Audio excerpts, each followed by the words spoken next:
and throw ideas round. And I went in one day with this. Oh, this means nothing to me. Means nothing to you, Vienna, and we all contributed equally to that track.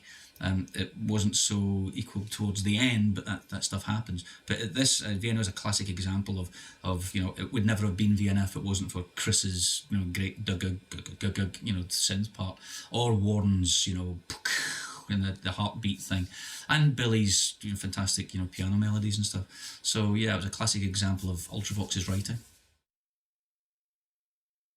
No Regrets was a song that was it was actually in the charts around the same time I was with my first band, Slick, and I remember doing Top of the Pops and hearing this great song by the Walker Brothers, and I had the idea later on of doing a cover version, and I tried to make the cover version what I remembered the Walker Brothers version being like, only a little bit different, but this huge bombastic massive tune.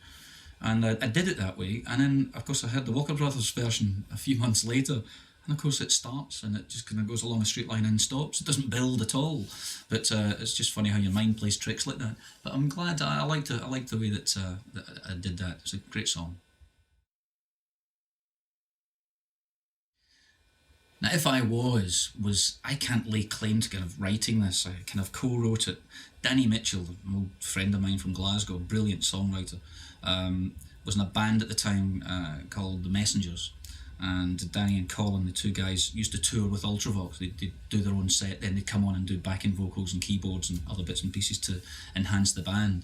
And they sent me a demo tape, which they did very regularly, and I forgot all about the songs. And when I was doing my first album, the first solo album, The Gift, I came across one of the tapes, and this song was there almost in its entirety. I just took it and played about and Midge Ured it a bit, and put in all the stops and the staggers and the stabs.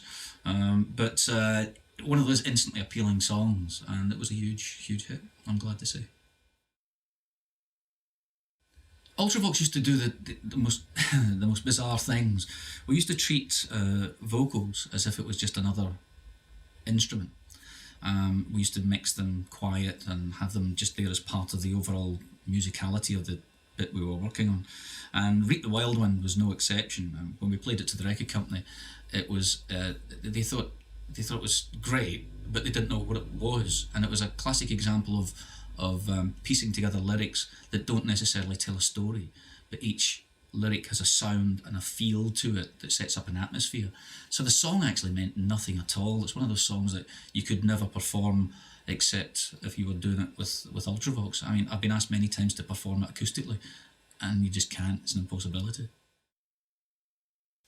The Voice was one of those great songs. It worked well as a recorded piece, but it used to work brilliantly as a live tune. We used to leave it somewhere toward the end of the set, and we would finish it by all playing drums, these electronic synth drum things along the front of the stage. So we'd all end up doing this big syncopated drum pattern, and it used to just go down a storm. It was great.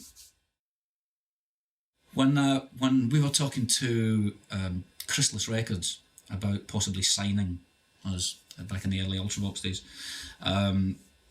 we refused to do demos because sometimes you can capture something on a demo that you can never recreate when you go into the studio. So they kept saying, let's hear some songs, and we said, well, great, come on down to the rehearsal room, we'll play as many as we've got, or we'll put them on cassette and you can listen to them, but we're not going to do a demo. And they got so miffed with us that they just said, oh look, there's 2 days in Air Studios in Oxford Street, just go and do something, let's hear something. So we did. We went in and we recorded Sleepwalk from start to finish and gave them the finished master on the Monday morning, and they just kind of held their hands up and said, fine, we'll sign you. It was great.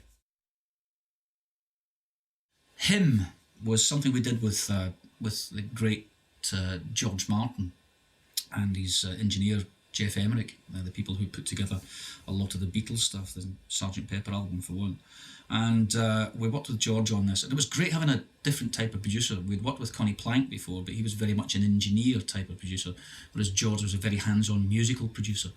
And at the beginning of Him, he decided that he wanted to track up my vocals and do a kind of choir-esque intro which we did. I'd never done anything like that before, and it was just great fun working with him. And he's a lovely man and a brilliant talent. So we were very honoured. Lament was a particularly haunting piece of music. It came about because Chris Allen and Chris Cross and I jumped in an American motorhome and drove up to the west coast of Scotland to do the Highlands and Islands in search of a little lyrical inspiration. And we found that up at the Standing Stones of Callanish and on the Isle of Harris and Lewis. And it inspired the idea of the haunting lament that I'd been used to hearing as a child in Scotland. So we got the inspiration and a lot more than that. Call of the Wild was again another Danny Mitchell collaboration, and Colin King, his partner, songwriting partner, and it was something that I was in between studios. I just moved to a new house and was building a studio underneath the garage at the back, and I had all this equipment lying about in a spare room, a library, and we just plugged it all together and recorded this track. One of those things that the record company didn't even know I was doing. I just kind of handed them the finished record and said, is this any good? And he said, well, we'll have that, thank you. So they did. Breathe is a track that has got the most infuriating history. It was written and recorded something like 8 or 9 years ago. It had been put on shelves, it had been re-recorded, it had been delayed releases. It was about to become my least successful commercial record ever in my entire history. A lot of politics involved in it, a lot of record company politics. And then thanks to Swatch, the watch company, they picked up the track and used it as the music bed for one of their advertising campaigns. And of course the record became absolutely huge, one of the biggest records I've ever had, which just goes to show that a good song will stand the test of time. Beneath a Spielberg Sky. Spielberg Sky is a term that Chris and I kind of coined back in the early 80s when we delved into video directing.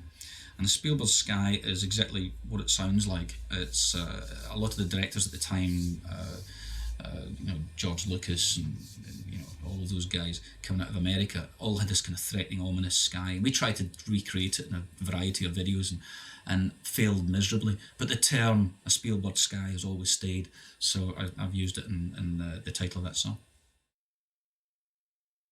Move Me, title track of my last album, is meant to encapsulate what music should do to you, but so regularly and often these days it fails to do miserably. It should move you, it should inspire you, it should enthuse you or make you happy or sad or do something, should touch you in some way. And unfortunately I don't hear a lot of music that does that to me these days. So that's what Move Me's about. One Small Day, it's a classic example of people tend to think of Ultravox as a synthesizer band, and it wasn't really like that. We used anything that we had at our fingertips to make the noise that we wanted to make, whether that be high-tech electronics of the day or whether that be electric guitars. This is a classic example of a guitar and synth rock track. Dancing with Tears in My Eyes. I actually saw the title of this on a really old '78 record, and it sparked my imagination off, and I just thought, well, if something dreadful happened, some nuclear disaster, and you only had 4 minutes left to live, what would you do? And I wrote it all down in the song and depicted it all in the video. Love's Great Adventure started life as a piece of music I did for a jeans advert. I was asked to write a piece of music for a jeans advert, and I did, and it was very successful. And then the same people came back and said, we're doing a sequel to it, can you write the music for that? So I wrote the melody of Love's Great Adventure. And of course, as advertising people do, they analysed it and reanalyzed it, and wanted it to sound like the touch of Formica, which and at that point I just lost it and took my music back, and we added a few bits to it and stuck some lyrics to it, and hey presto, Love's Great Adventure.